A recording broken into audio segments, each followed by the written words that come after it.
하나님 말씀을 보겠습니다. 욥기 9장입니다. 욥기 9장 1절부터 24절까지 우리 또 교독하겠습니다. 9장 1절부터 24절입니다. 교독하겠습니다. 욥이 대답하여 이르되 진실로 내가 이 일이 그런 줄을 알거니와 인생이 어찌 하나님 앞에 의로우랴. 사람이 하나님께 변론하기를 좋아할지라도 천마디에 한마디도 대답하지 못하리라.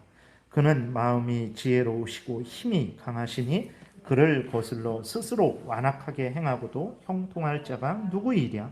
그가 진노하심으로 산을 무너뜨리시며 옮기실지라도 산이 깨닫지 못하며 그가 땅을 그 자리에서 움직이시니 그 기둥들이 흔들리도다. 그가 해를 명령하여 뜨지 못하게 하시며 별들을 가두시도다. 그가 홀로 하늘을 펴시며 바다 물결을 밟으시며 북두성과 삼성과 묘성과 남방에 밀실을 만드셨으며 측량할 수 없는 큰 일을 셀 수 없는 기이한 일을 행하시느니라. 그가 내 앞으로 지나시나 내가 보지 못하며 그가 내 앞에서 움직이시나 내가 깨닫지 못하느니라. 하나님이 빼앗으시면 누가 막을 수 있으며 무엇을 하시나이까 하고 누가 물을 수 있으랴. 하나님이 진노를 돌이키지 아니하시나니 라합을 돕는 자들이 그 밑에 굴복하겠거든. 하물며 내가 감히 대답하겠으며 그 앞에서 무슨 말을 택하랴. 가령 내가 의로울지라도 대답하지 못하겠고 나를 심판하실 그에게 간구할 뿐이며 가령 내가 그를 부름으로 그가 내게 대답하셨을지라도 내 음성을 들으셨다고는 내가 믿지 아니하리라. 그가 폭풍으로 나를 치시고 까닭없이 내 상처를 깊게 하시며 나를 숨쉬지 못하게 하시며 괴로움을 내게 채우시는구나. 힘으로 말하면 그가 강하시고 심판으로 말하면 누가 그를 소환하겠느냐. 가령 내가 의로울지라도 내 입이 나를 정죄하리니 가령 내가 온전할지라도 나를 정죄하시리라. 나는 온전하다마는 내가 나를 돌아보지 아니하고 내 생명을 천히 여기는구나. 일이 다 같은 것이라. 그러므로 나는 말하기를 하나님이 온전한 자나 악한 자나 멸망시키신다 하나니 갑자기 재난이 닥쳐 죽을지라도 무죄한 자의 절망도 그가 비웃으시리라. 세상이 악인의 손에 넘어갔고 재판관의 얼굴도 가려졌나니 그렇게 되게 한 이가 그가 아니시면 누구냐. 아멘. 기도드리겠습니다. 살아계신 하나님 아버지 감사합니다. 이 시간에 하나님의 말씀을 전하고 듣습니다. 성령께서 역사하셔서 하나님의 뜻을 잘 깨달아 알게 도우소서. 하나님이 알려주시는 대로 잘 믿고 따르게 도우소서.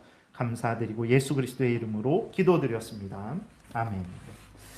아직까지 살펴본 대로 이제 그 욥의 세 친구들은 계속해서 이제 주장을 했죠. 하나님은 의인들에게 상을 주시고 악인들에게는 벌을 주시는 분이다. 이것을 일관되게 주장을 했습니다.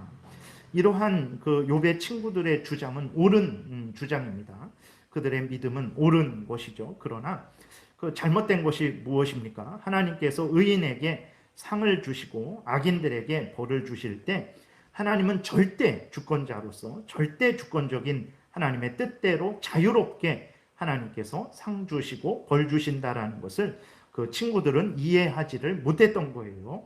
하나님은 반드시 의인들에게 상을 주시고 악인들에게 벌을 주시는 분이십니다.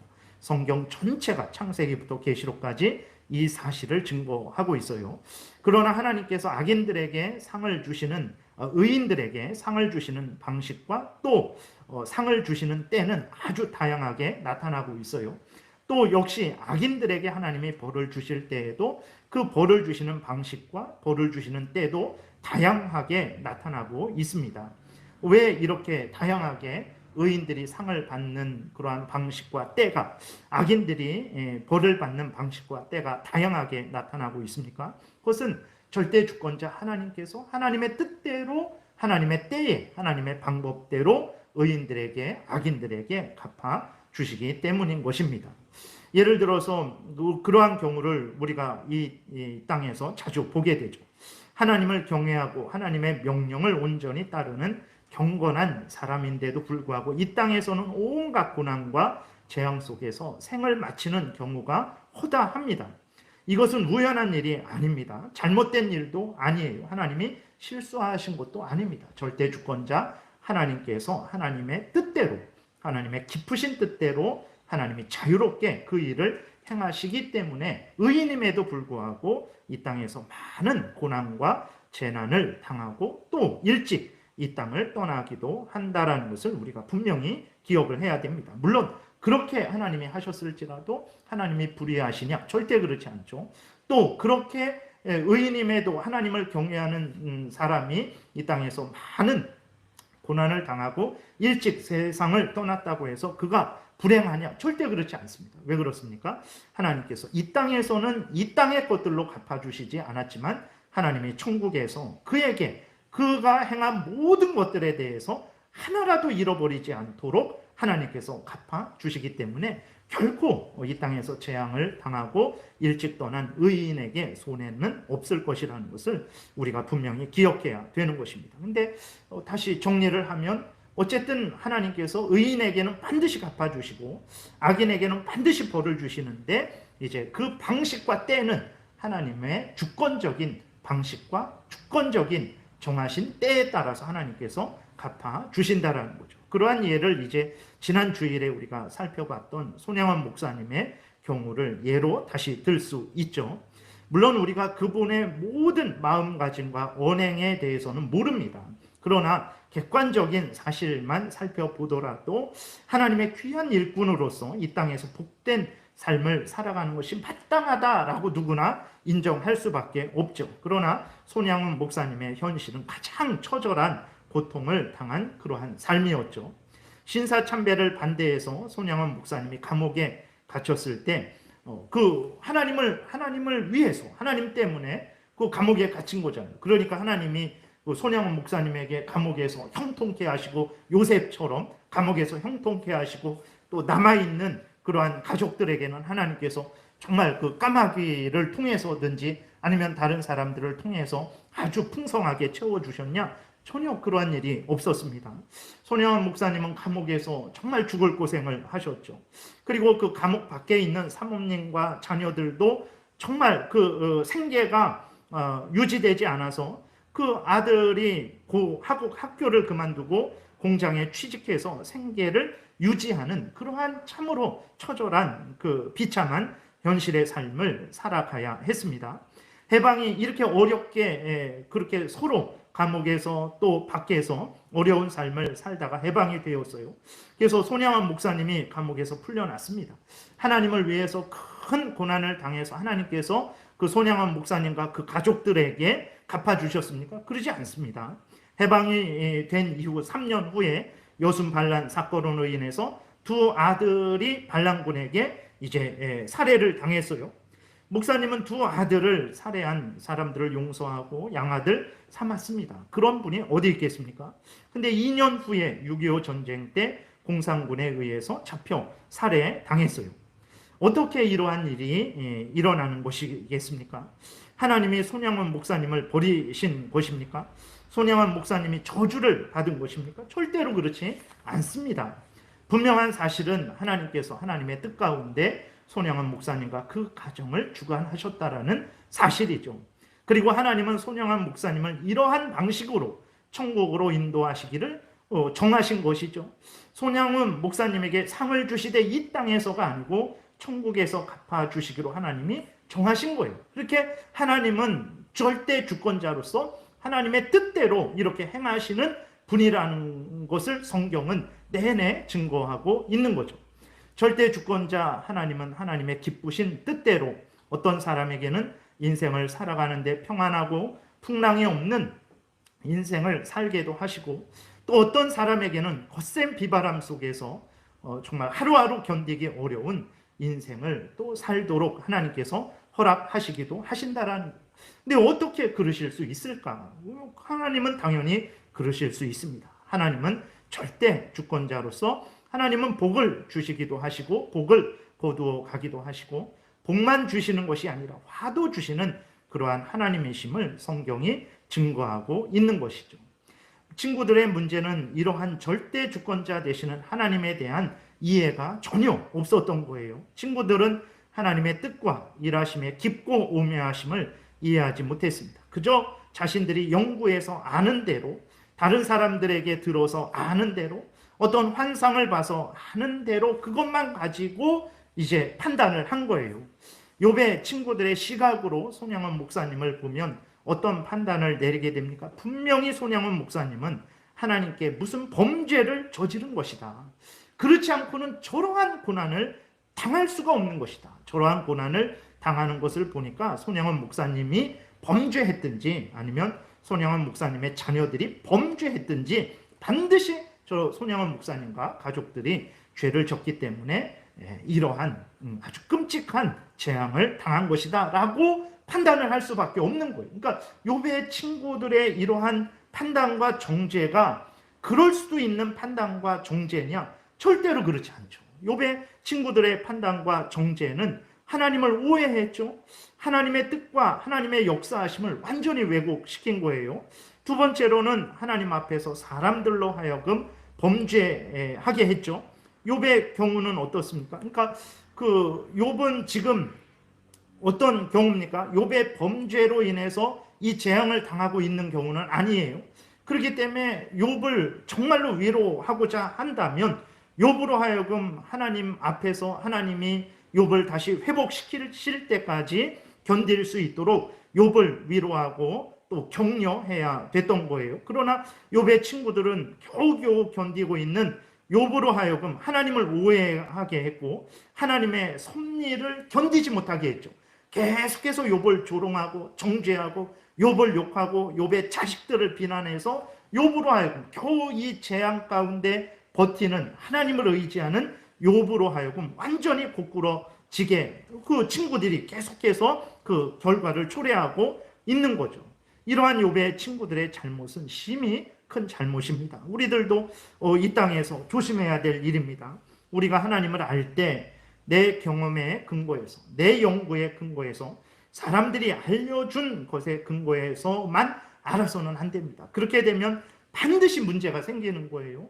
내 경험에 근거해서 하나님을 아는 것이 아니라 사람들이 알려준 것에 근거해서 하나님을 알려주는 것을 넘어서서 우리 모두는 성경이 알려주는 대로 창세기부터 계시록까지 성경을 통해서 알려주는 대로 하나님을 알아야 되는 거예요. 그것이 우리들의 본분입니다. 하나님께서 끊임없이 이러한 욥의 그러한 일들을 통해서 우리로 하여금 하나님이 어떤 분인지 어떻게도 행하실 수 있는지를 알려주고 계신 거예요. 그러나 이러한 경우, 욥의 이러한 경우를 우리가 열심히 연구해서 하나님에 대해서 알지 않고 그저 내가 뭐 이렇게 해보니까 이렇게 되더라, 저렇게 해보니까 저렇게 되더라, 누가 이렇게 말했는데 이런가 보다, 그런 식으로 근거해서 하나님을 알게 되면 결국은 욥의 친구들이 부분적으로는 맞죠. 부분적으로는 맞지만 전체적으로는 하나님을 모르고 있는 거죠.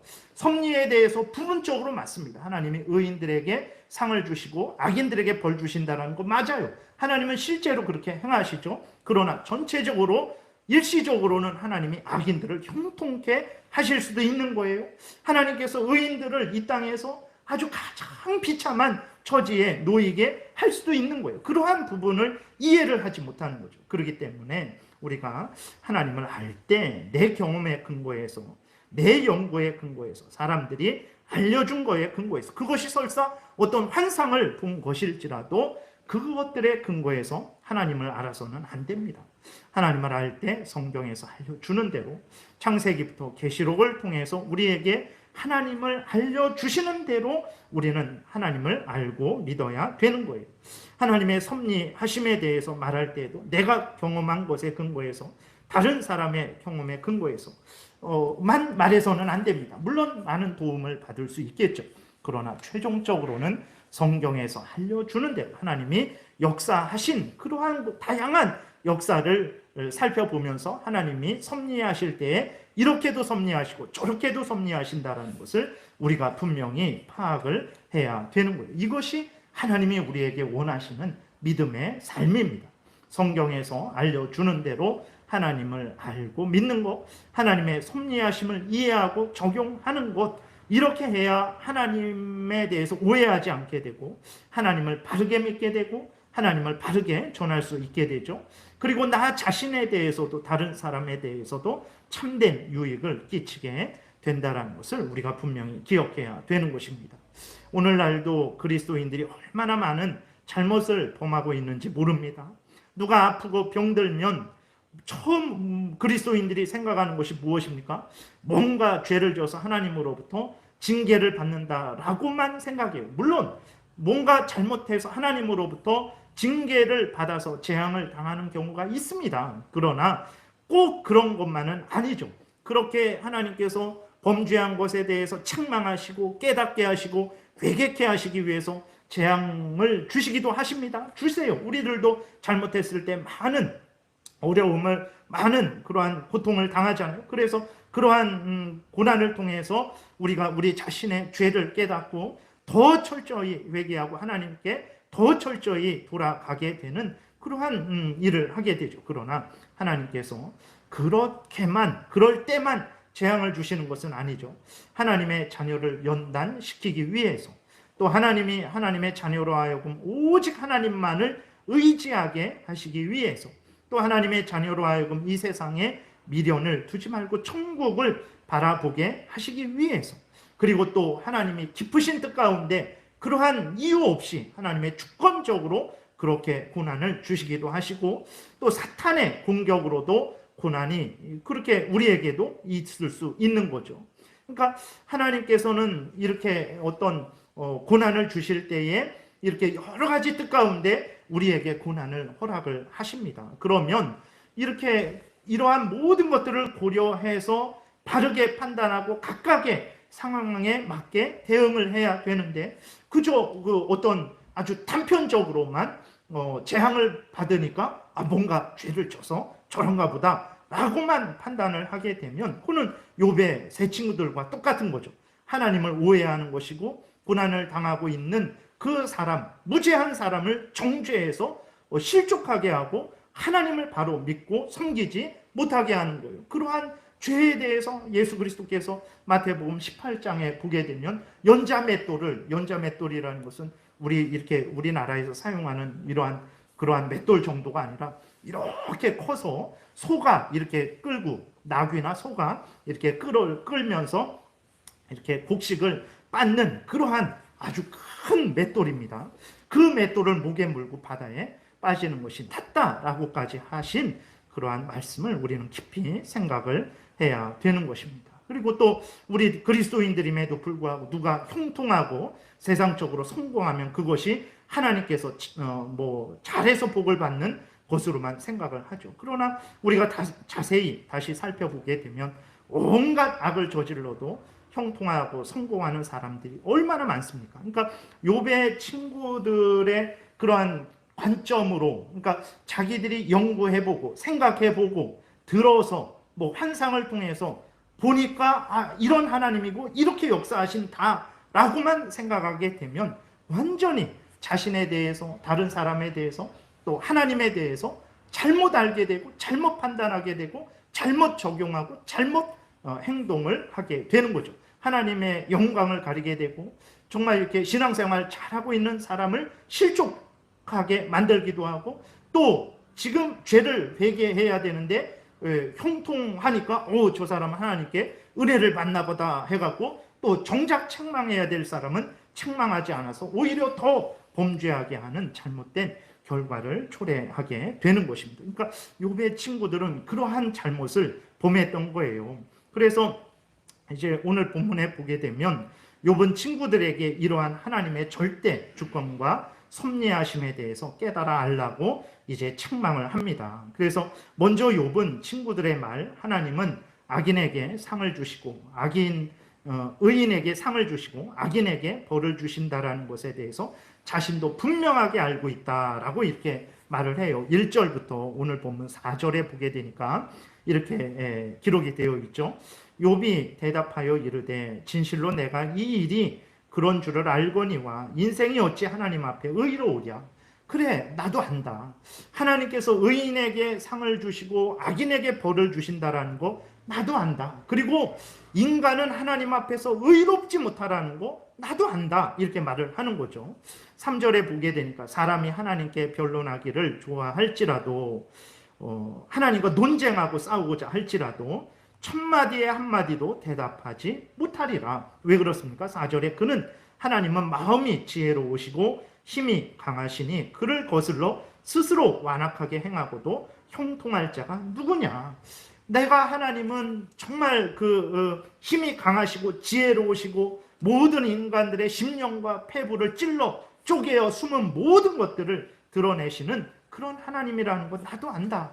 하나님 앞에서 거짓으로 위선적으로 아무리 선하다 가장할지라도 그것은 하나님이 밝히 찾아내셔서 그에게 벌 주신다라는 것 나도 안다. 너희들이 말하는 거 내가 모르는 거 아니다. 너희들이 말하는 거 내가 다 알고 인정하는 일이다 라고 이렇게 욥이 말을 하는 거예요. 그러면서 그러나 이제 그 이후부터는 친구들이 모르는 하나님의 절대 주권과 또 하나님의 오묘하신 역사하심에 대해서 욥이 언급을 하고 있는 거죠. 5절에 보게 되니까 그가 진노하심으로 산을 무너뜨리시며 옮기실지라도 산이 깨닫지 못하며, 산이 깨닫지 못한다라는 것은 이제 사람이 알지 못한다, 그러한 차원으로 하나님의 그러한 아주 전능하시고 지혜로우시고 그러한 능력 있는 그 역사하심을 사람이 온전히 이해하지 못한다, 그런 의미입니다. 6절부터 10절에 보게 되니까 그가 땅을 그 자리에서 움직이시니 그 기둥들이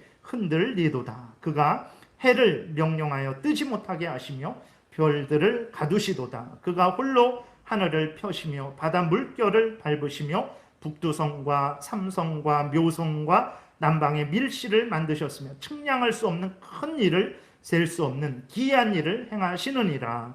그러니까 하나님이 전지전능하시다라는 사실을 욥이 이제 천지 만물을 만드시고 움직이시는 것을 통해서 드러내고 있는 거예요. 하나님은, 살아계신 하나님은 절대 주권자로서 이 모든 것들, 지진이나 해나 달과 별이 지고 뜨는 것, 하늘과 바다의 모든 것들을 주관하신다라는 것을 욥이 분명하게 친구들에게 증거하고 있는 거죠. 오늘 우리들도 이 믿음을 분명히 가지고 있어야 됩니다. 여러분, 해가 뜨고 지는 것, 바람이 불고 비가 오고 눈이 오는 것, 낙엽이 떨어지고 굴러다니는 것까지 우연히 일어나는 거 하나도 없다라는 것을 우리가 분명히 기억해야 됩니다. 물론 하나님이 그거 자연 질서를 만드신 거 아닙니까? 맞아요. 하나님이 이제 봄이 되면 새싹이 나게 하시고, 여름이 되면 무성하게 자라서 가을이 되면 열매 맺게 하시고, 겨울이 되면 쉬게 하시는 거 하나님이 정하신 세상의 질서죠. 그러나 하나님께서 봄에 정하신 대로 싹이 나도록 은혜를 내려주셔야 싹이 나는 것입니다. 하나님은 가만히 질서를 정해놓고 떨어져 있고 이것이 시계처럼 태엽을 감아놓으면 스스로 돌아간다라고 생각하면 안 됩니다. 하나님이 이러한 질서를 만드셔 놓고 항상 매 순간 모든 순간 항상 하나님이 이것들에게 은혜를 주시고 또 이것들이 각자 정해진 대로 움직이도록 하나님께서 역사하셔야만 봄이 되면 싹이 나고 여름이 되면 무성해지고 가을이 되면 열매를 맺는 것이라는 것을 우리가 분명히 믿어야 됩니다.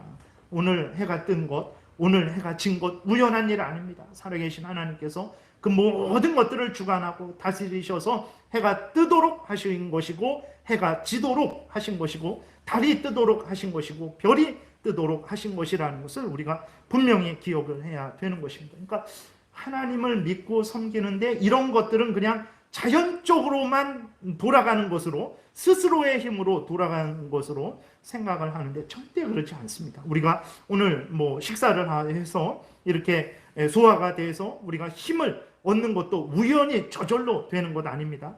하나님께서 우리로 먹을 수 있도록 허락하신 것이고 그것들이 우리 속에 들어가서 다 소화가 돼서 우리의 에너지가 되도록 하나님께서 역사하셨기 때문에 밥을 먹은 것이 나에게 힘이 되는 거예요. 이것을 분명히 기억을 해야 됩니다. 우리의 모든 순간순간 우리의 모든 삶도 하나님께서 주관하고 다스리셔서 이렇게 되는 것이라는 것을 철저하게 믿어야 되는 거예요. 그래야 그것이 올바른 믿음입니다. 욥은 아주 분명하게 자연의 모든 것들, 큰 것이든 작은 것이든 다 하나님께서 주관하고 다스리셔서 이렇게 유지되고 움직이는 것이라는 것을 이렇게 분명하게 말하고 있습니다. 여러분, 이것을 믿지 않는 사람들을 이렇게 보게 되면 이신론이라고, 이단이라고, 그러니까 하나님께서 자연을, 하늘과 땅과 바다를 만들어 놓으시고 하나님은 이제 하늘로 떠나가신 거예요. 그래서 이 자연을 만들어 놓으신 하늘과 땅과 바다가 자기의 질서를 따라서 스스로 움직인다라고 생각을 하는 거죠. 무신론자들입니다. 무신론자들. 예. 말은 하나님을 말하지만 하나님이 이 모든 것들을 만들어 놓고 떠나신 거예요. 스스로 자연 질서를 따라서 움직이는 거다. 아, 그거 저절로 되는 거지. 아, 그거 자연적인 거지. 이러한 말이 옳은 말이 아닙니다. 하나님께서 만들어 놓으시고 이것들을 주관하시고 다스리시고 계속해서 주장하시기 때문에 이것들이 움직이는 것이지 하나님이 떠나시고 이것들 스스로 움직이는 것은 아니라는 분명한 믿음을 가지고 있어야 돼요. 그래야 우리의 작은 일에 대해서도 하나님의 은혜라는 것을 깨달아 알게 되고 감사하게 되고 작은 일이 일어났을 때에도 조심하게 되고 하나님 앞에서 우리가 바로 서게 되는 거예요. 그러지 않으면 당연한 거지. 아니, 그 뭐 자연적인 거 아니야? 내가 왜 하나님께 감사해야 돼? 해가 뜨는 거 당연한 거 아니야? 해가 지는 거 당연한 거 아니야? 봄이 되면 뭐 싹이 나는 거 당연한 거 아니야? 가을이 되면 열매 맺는 거 당연한 거 아니야? 하나님께 감사하지를 않게 되고 하나님의 섭리하심을 그렇게 인정하지 않게 되는 거죠. 우리가 분명히 인간 모든 자연 만물에 대해서도 인간의 지극히 작은 부분에 대해서도 하나님께서 전체적으로 주관하신다라는 분명한 믿음을 가져야 됩니다. 이제 또 11절부터 보게 되면 욥은 하나님께서 자신에게 주권적으로 역사하심에 대해서 분명하게 말하고 있어요. 근데 이때부터 보게 되면 욥은 이제 하나님이 자신에게 주권적으로 역사하시는데 자신은 하나님 앞에서 아무것도 할 수 없는 그러한 참 무력한 존재다라면서 은근하게 이제 하나님이 자신에게 이제 재앙을 내리신 것에 대해서 좀 천천히 이제 불평을 하기 시작을 해요. 11절부터 18절까지 쭉 보겠습니다. 그가 내 앞으로 지나시나 내가 보지 못하며 그가 내 앞에서 움직이시나 내가 깨닫지 못하느니라. 그러죠.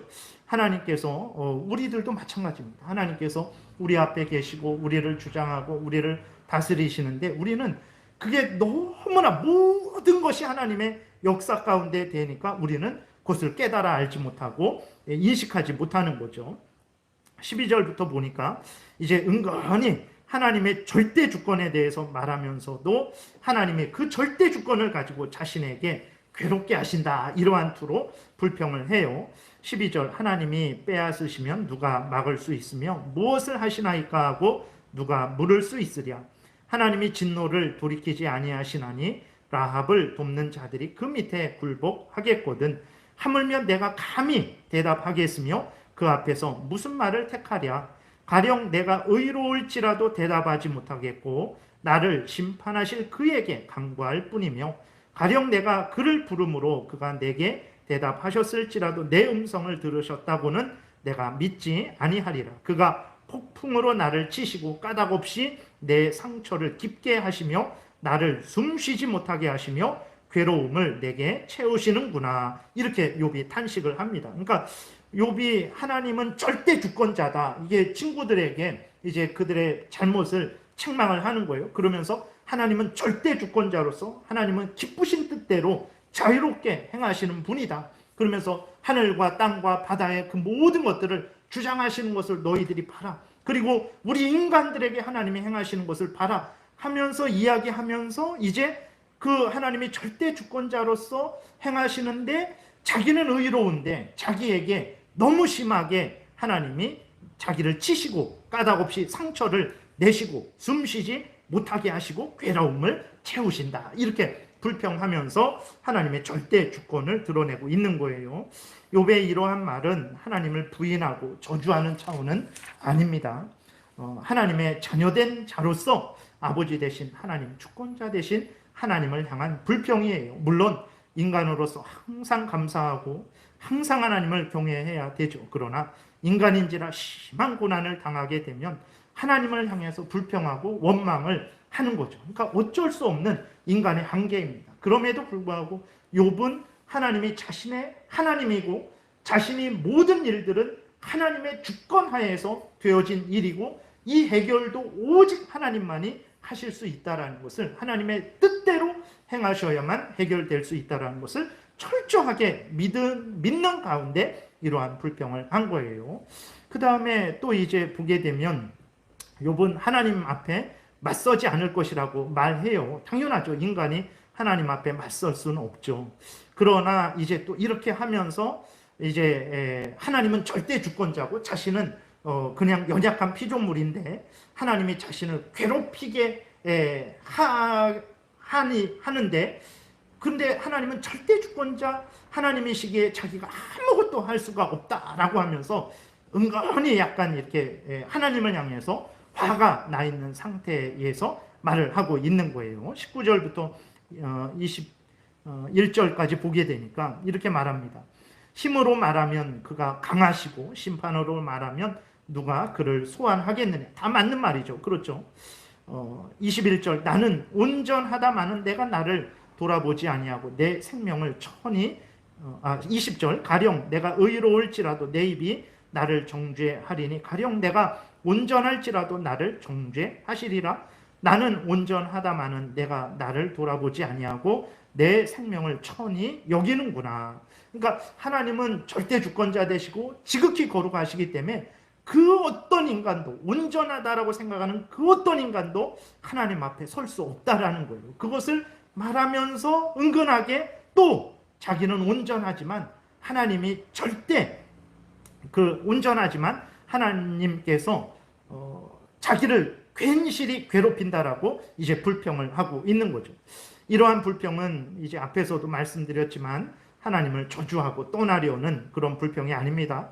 자신이 경외하고 사랑하는 하나님, 자신을 복되게 하시는 하나님을 믿는 믿음 안에서 행하는 불평이에요. 엄밀하게 말하면 이러한 것도 잘못이죠. 그러나 하나님께서 고난당하는 하나님의 자녀들의 마음을 널리 이해해 주시는 거예요. 허용해 주시는 거예요. 그래서 욥이 이렇게 하나님 앞에 이 정도까지 말을 하는 거죠.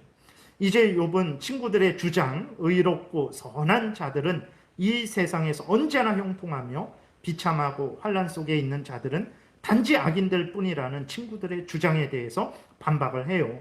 욥은 악인이 형통하고 의인이 크게 환난을 당하는 일들이 이 땅에서 늘 있는 일이라고 이제 그 친구들에게 이야기를 합니다. 22절부터 24절에 보게 되니까 일이 다 같은 것이라. 그러므로 나는 말하기를 하나님이 온전한 자나 악한 자나 멸망시키신다 하나니 갑자기 재난이 닥쳐 죽을지라도 무죄한 자의 절망도 그가 비웃으시리라. 세상이 악인의 손에 넘어갔고 재판관의 얼굴도 가려졌나니 그렇게 되게 한 이가 그가 아니시면 누구냐. 그러니까 이 땅에서 의인들이 앞에서 말씀을 드린 대로 손양원 목사님과 같이 재앙을 당하고 비참한 가운데 생을 마치는 그런 경우도 있잖아요. 그리고 악인이 이 세상의 권세를 잡고 자기 마음대로 뒤흔드는 그런 경우도 얼마나 우리가 지금 현실 세계에서 우리나라나 외국이나 이러한 역사 가운데 그것을 항상 확인하게 되죠. 그랬을 때 그러한 일들이 우연히 일어나는 것이냐? 그렇지 않다. 하나님의 절대 주권자 되신 하나님이 그 지혜와 능력으로 그렇게 역사하심으로 말미암아 이러한 일들이 일어나는 것이다 라고 이제 욥이 친구들에게 이제 그것을 알려주고 있습니다. 그러면서 욥은 다시 자신의 가련한 처지를 한탄을 해요. 그리고 자신은 하나님에 의해서 재앙을 당하고 있음을 하나님께 다시 아뢰면서 하나님께서 자신을 불쌍히 여기셔서 속히 다시 회복해 주시기를 위해서 간절히 기도하고 있습니다. 그래서 25절부터 끝절까지 35절까지 쭉 살펴보겠습니다. 이제 욥이 자신의 가련한 처지를 하나님께 아뢰면서 하나님께서 크신 은혜로 속히 자기가 이 땅에서 사라지기 전에 회복시켜 달라고 간절히 기도하고 있는 거예요. 나의 날이 경주자보다 빨리 사라져 버리니 복을 볼 수 없구나. 그 지나가는 것이 빠른 배 같고 먹이에 날아내리는 독수리와도 같구나. 가령 내가 말하기를 내 불평을 잊고 얼굴빛을 고쳐 즐거운 모양을 하자 할지라도 내 모든 고통을 두려워하오니 주께서 나를 죄 없다고 여기지 않으실 줄을 아나이다. 하나님께 불평하는 거예요. 하나님, 정말 내가 이렇게 바르게 다시 힘을 내어서 소망을 갖고 살아가려고 하지만 하나님이 나를 또 괴롭히실 것 아닙니까? 라고 하면서 하나님께 불평을 하는 거죠. 29절, 내가 정죄하심을 당할진대 어찌 헛되이 수고하리이까? 내가 그렇게 하지 않겠습니다. 내가 그렇게 한다고 해도 하나님이 나를 회복시키지 않고 계속해서 나를 죄 있다 하시고 나에게 재앙을 내리실 텐데, 하나님, 내가 소망을 갖고 열심히 다시 힘을 내지 않겠습니다. 라고 이렇게 욥이 불평을 하는 거죠. 30절에 내가 눈 녹은 물로 몸을 씻고 잿물로 손을 깨끗하게 할지라도 주께서 나를 개천에 빠지게 하시니 내 옷이라도 나를 싫어하리이다. 네, 그렇죠. 근데 이제 욥이 자신은 의로운데 하나님이 진짜 자신이 알 수 없는 이유 때문에 얼마나 큰 재앙을 내리셨습니까? 자신의 몸만 그렇게 지금 죽을 병에 걸려서 위태위태한 것이 아니라 이미 모든 재산을 다 잃어버렸고 또 자신의 10명의 아들, 딸들을 다 잃어버렸어요. 그러니까 얼마나 괴롭고 고통스럽겠습니까? 하나님께서 나를 개천에 빠지게 하셨습니다. 이 일을 어떻게 하실 것입니까? 라고 하나님께 불평을 하는 거예요. 그러나 하나님이 욥을 개천에 빠지게 하셨습니까? 그러지 않습니다. 결국은 하나님의 뜻 가운데 하나님이 그 의로운 욥에게 이러한 재앙을 주셨지만 전체적으로 봤을 때에는 절대로 욥이 손해를 보지 않습니다. 그리고 하나님께서 그렇게 욥을 인도하는 것도 하나님의 불의하게 불공평하게 하신 것이냐? 그러지 않습니다.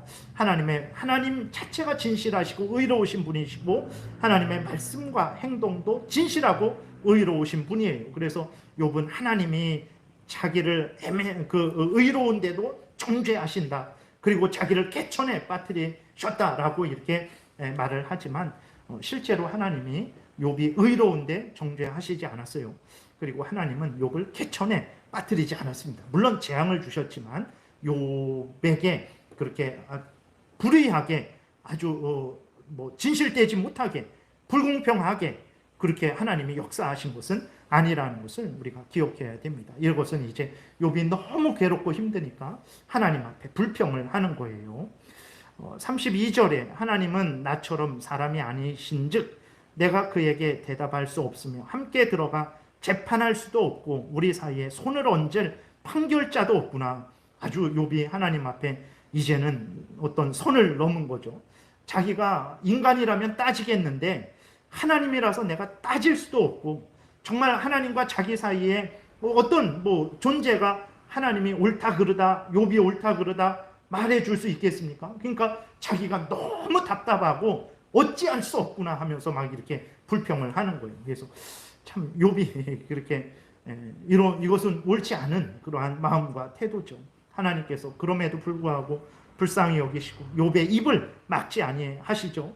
하나님께서 다 들으시고 나중에는 책망을 하십니다. 그래서 우리들이 어떤 큰 어려움을 당할 때 우리들이 일시적으로 하나님을 향해서 불평하고 원망할 수 있어요. 그러나 그것이 지속되어서는 안 됩니다. 속히 다시 하나님이 어떤 분인지 생각하고 다시 우리가 하나님 앞에 바로 서서 하나님의 크신 은혜를 간절히 구하는 그러한 마음과 태도를 가져야 되겠습니다.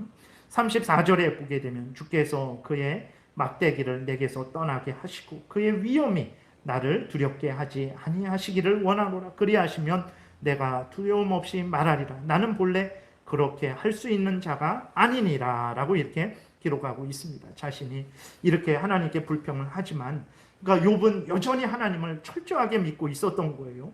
하나님에 의해서 자신의 모든 생사화복이 주관되어진다라는 것을 분명하게 믿었죠. 그래서 지금 자신이 당하는 이 고난도 하나님이 주신 것이고 하나님이 해결해 주실 수 있다. 하나님은 왜 속히 해결해 주시지 않습니까? 정말 하나님께서 저를 회복시켜 주어야 내가 회복되지 않습니까?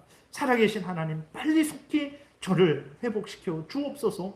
저는 너무나 피조물로서 연약한 존재 아닙니까? 하나님께서 저를 불쌍히 여겨 주옵소서라는 욥의 그러한 탄식이 섞인 간절한 하나님을 향한 기도죠. 그러니까 욥의 친구들과는 전혀 다른 하나님에 대한 신뢰와 하나님에 대한 섭리에 대한 분명한 믿음을 가지고 욥이 하나님을 향해서 이렇게 고백을 하는 것입니다. 말씀을 마칩니다.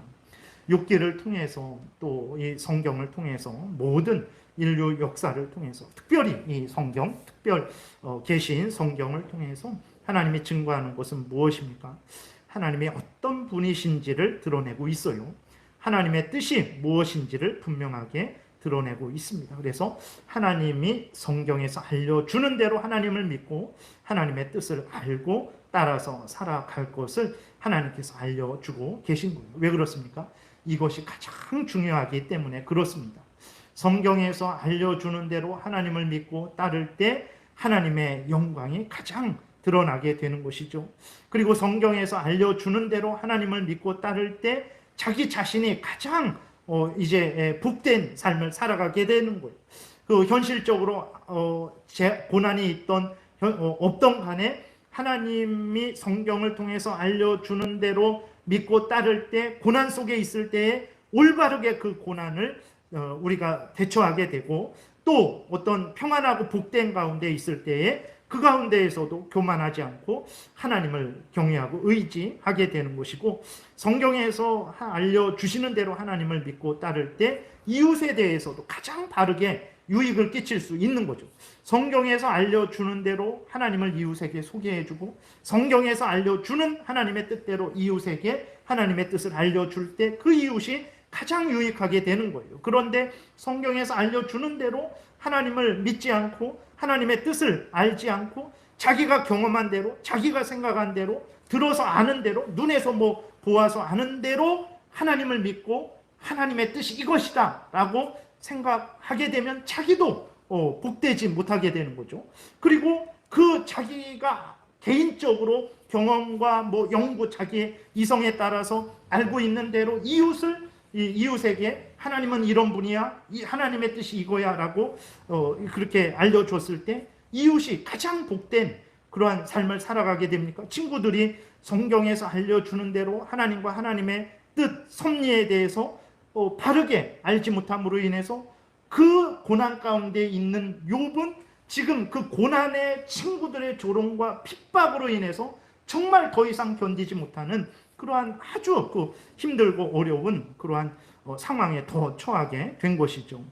우리들이 신앙생활을 하다 보게 되면 정말 신앙생활의 핵심이라는 것이 이 땅에서 잘 되고 정말 이렇게 아프지 않고 병들지 않고 형통하고 부유하고 이런 것이 신앙생활의 핵심인 것처럼 현실 속에서는 그렇게 느낍니다. 그러니까 우리들이 삶을 살아갈 때 얼마나 힘들고 어렵습니까? 그러니까 이 힘들고 어려운 것들이 제해지는 것이 신앙생활의 핵심으로 가장 중요한 것으로 생각하게 되어서 우리가 항상 어떤 이생의 자랑거리, 안목의 정욕거리, 육신의 정욕거리에 더 관심을 갖게 되죠. 그러나 우리가 욥기를 아직까지 살펴보면서 과연 이 땅에 있는 재물과 건강과 여러 가지 그러한 것들, 명예, 권세 이런 것들이 정말 중요한 것이 아니었고 하나님을 어떤 하나님으로 알고 믿고 따르고 있는지, 그러니까 고난 가운데에서건 아니면 평안한 가운데에서건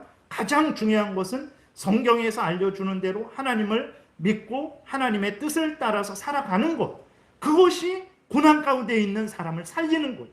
우리는 고난 가운데 있는 사람을 물질이 살린다, 사람이 살린다, 권세 명예가 살린다, 건강이 살린다라고 생각을 해서 물질과 명예와 건강과 권세를 정말 추구하죠. 그것이 없으면 내가 살지 못할 것이라고 생각을 하는데 오늘 우리 성경을 통해서 확인하게 되는 것은 그것들이 고난 가운데 있는 사람을 살리는 것이 아니고 성경에서 알려주는 대로 하나님을 믿고 성경에서 알려주는 대로 하나님의 뜻을 따라 살아가는 그것이 고난 가운데 있는 사람을 살리는 거죠. 그 고난에서 견디게 하고 그 고난 중에 하나님과 멀어지지 않게 하고 계속해서 하나님을 의지하게 하고 결국은 하나님의 복을 받게 하는 거예요. 성경에서 알려주는 대로 하나님을 믿고 성경에서 알려주는 대로 하나님의 뜻을 따라 살아가는 그것이 사람을 살리는 거예요. 성경 전체를 통해서 하나님이 드러내시는 것이 바로 이것입니다. 그래서 우리가 왜 하나님께서 이 욥기를 우리에게 기록해 주셨을까? 바로 성경에서 알려주는 대로 하나님을 믿고 따라라. 그것이 고난 가운데 있는 너를 살리는 것이고 고난 가운데 있는 형제를 살리는 것이다. 욥의 친구들과 같이 성경에서 알려주는 대로 온전히 믿고 따르지 않고 부분적으로만 알고 믿고 따라서 그렇게 전하고 그렇게 적용하게 되면 그들도 망하고 그들에 의해서 이렇게 어떤 도움을 받는 그 사람들도 망하게 되는 것이다. 성경에서 알려주는 대로 하나님을 믿고 따르라 라는 것을 이제 우리에게 알려주는 것입니다. 그래서 다시 한번 우리를 살리는 게 과연 뭘까? 신명기 8장에서 3절, 1, 2, 3절에서 말씀하고 있는 대로 사람이 떡으로만 사는 것이 아니고 오직 하나님의 말씀으로 사는 것, 이것이 바로 성경 전체를 통해서 하나님이 오늘 우리의 모든 삶을 통해서 알려주시는 거죠. 하나님을 성경 말씀대로 믿고 따르는 사람들은 삽니다.